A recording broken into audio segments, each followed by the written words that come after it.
ನಮಸ್ಕಾರ ಸ್ನೇಹಿತರೆ, ನಮ್ಮ ಚಾನೆಲ್ ಕನ್ನಡ ಎಲಿಟಿಗೆ ನಿಮ್ಮೆಲ್ಲರಿಗೂ ಹಾರ್ದಿಕ ಸ್ವಾಗತ.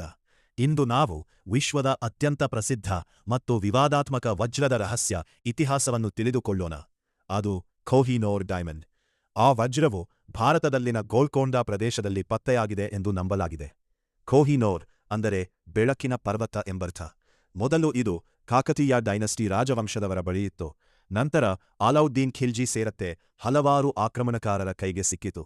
ಮುಘಲ್ ಕಾಲದಲ್ಲಿ ಶಾಹಜಹಾನ್ ಇದರನ್ನ ಪೀಕಾಕ್ ಟೌನ್ನಲ್ಲಿ ಅಳವಡಿಸಿದರು. 1739ರಲ್ಲಿ ನಾದರ್ ಶಾಹ್ ಭಾರತವನ್ನು ದಾಳಿ ಮಾಡಿ ಈ ವಜ್ರವನ್ನು ಕೊಂಡೊಯ್ದನು. ನಂತರ ಇದು ಮಹಾರಾಜ ರಂಜಿತ್ ಸಿಂಗ್ ಅವರ ಕೈಗೆ ಬಂತು. 1849ರಲ್ಲಿ ಬ್ರಿಟಿಷರು ಪಂಜಾಬನ್ನು ವಶಪಡಿಸಿಕೊಂಡ ನಂತರ ಈ ವಜ್ರವನ್ನು ಕ್ವೀನ್ ವಿಕ್ಟೋರಿಯಾ ಅವರಿಗೆ ನೀಡಲಾಯಿತು. ಇಂದು ಇದು ಲಂಡನ್ನ ಟವರ್ ಆಫ್ ಲಂಡನ್ನಲ್ಲಿ ಇಡಲಾಗಿದೆ. ಇದು ಕೊಹಿನೂರ್ ವಜ್ರದ ರೋಚಕ ಮತ್ತು ವಿವಾದಾತ್ಮಕ ಇತಿಹಾಸ. ನಿಮಗೆ ಈ ಮಾಹಿತಿ ಇಷ್ಟವಾದರೆ ಥಂಬ್ ಮಾಡಿ, ಶೇರ್ ಮಾಡಿ ಮತ್ತು ಇನ್ನಷ್ಟು ಇಂತಹ ರಹಸ್ಯಮಯ ಇತಿಹಾಸಗಳಿಗಾಗಿ ನಮ್ಮ ಕನ್ನಡ ಎಲಿಟಿ ಚಾನೆಲ್ ಅನ್ನು ಸಬ್ಸ್ಕ್ರೈಬ್ ಮಾಡಿ.